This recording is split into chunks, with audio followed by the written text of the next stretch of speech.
from Tampa Bay streaming news leader. This is ABC Action News. Hello, I'm James Tully. Greg D. watching more hot weather and timing out some storms coming up in a few moments. Here are your ABC Action News headlines. Colleen Maxwell is now serving out her prison sentence in Florida. She has been transferred to the Tallahassee Federal Correctional Institution, a low-security federal prison. Maxwell was sentenced to 20 years last month for helping Jeffrey Epstein groom and sexually abuse underage girls.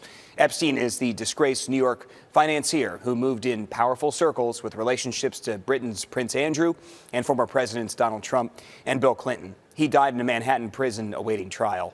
Week 2 of the sentencing trial for the convicted Parkland school shooter continues this morning. He will either get life in prison or be sentenced to death. Emotional testimony expected to continue from people who survived that shooting in Marjory Stoneman Douglas High School back in 2018.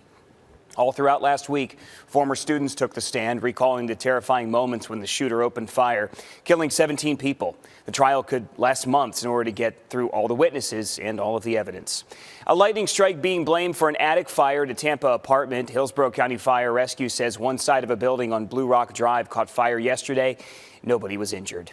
The Bartow Police Department will be conducting their annual active shooter training today. The training will also include fire and EMS respondents. The officers will be given different active shooter scenarios and then decide how to respond and be evaluated on speed and efficiency. The training will take place at Bartow Middle School from 2 to 6 p.m. So if you live in the area, you hear loud noises, don't be alarmed. No live weapons are going to be used during that drill.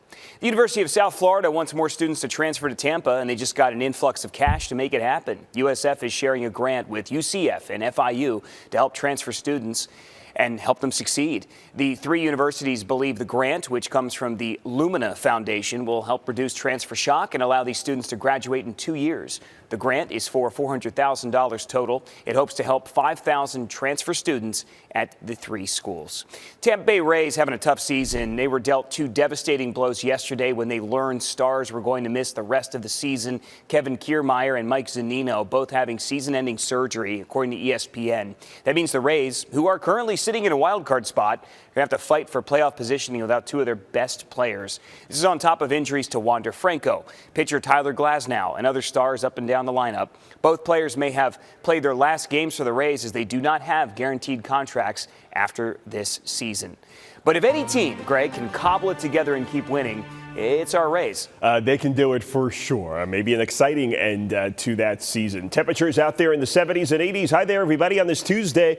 Got more storms coming in later this afternoon, the middle of the afternoon, as they start popping, and coverage will be high. I think we'll see it at about 60 to 70% in the afternoon. Now, before those storms arrive, temperatures reaching the low 90s, that heat index in the triple digits. But as soon as the rain rolls in, we'll see those temperatures fall back into the 80s. Take a look at the rain planner. Before noon, we're looking pretty good. Dry, hot, but sunny. Then as we get past the lunch hour, pop-up showers and storms begin to develop. Any of these are going to produce heavy rain, gusty winds, and frequent lightning. Have a great day.